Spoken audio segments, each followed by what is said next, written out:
শিশুদের স্কুলের পাশে বন্দিশালা। মিশিগানের রোমুলাসে বিশাল এক গুদামঘরকে ডিটেনশন সেন্টার বানানোর তুগলকি সিদ্ধান্ত এখন আদালতের কাঠগড়ায়। অ্যাটর্নি জেনারেল ডানা নেসেল যখন শিশুদের নিরাপত্তার প্রশ্নে মামলা ঠুকলেন, তখন নড়েচড়ে বসেছে হোমল্যান্ড সিকিউরিটি বিভাগ। ক্রিস্টি নোম এর আমলে নেওয়া এসব বিতর্কিত চুক্তি কি তবে বাতিল হতে যাচ্ছে?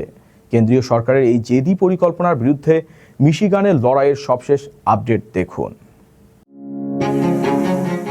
মিশিগানের রোমুলাস শহরে একটি বিশাল গুদামঘর কেনা হয়েছিল আইসি ডিটেনশন সেন্টার বা বন্দিশালা বানানোর জন্য, কিন্তু সেই পরিকল্পনা এখন বড় ধরনের আইনি বাধার মুখে। হোমল্যান্ড সিকিউরিটি বিভাগ তাদের এই সিদ্ধান্ত পুনর্বিবেচনা করতে বাধ্য হচ্ছে।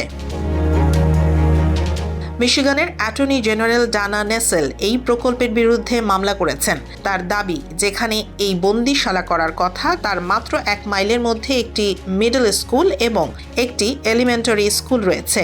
শিশুদের স্কুলের এত কাছে ডিটেনশন সেন্টার স্থাপন করাকে তিনি চরম অনুপযুক্ত এবং অনিরাপদ বলে অভিহিত করেছেন।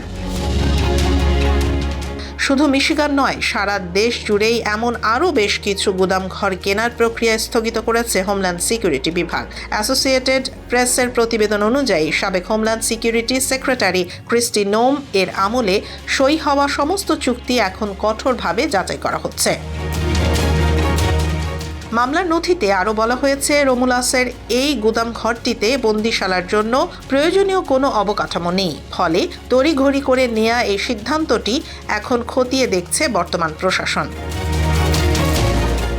শিশুদের নিরাপত্তা বনাম কেন্দ্রীয় সরকারের ডিটেনশন সেন্টার, এই লড়াইয়ে শেষ পর্যন্ত জয় কার হবে? রোমুলাসের এই মামলা এখন সারা আমেরিকার ডিটেনশন সেন্টার নীতির জন্য একটি বড় উদাহরণ হতে যাচ্ছে।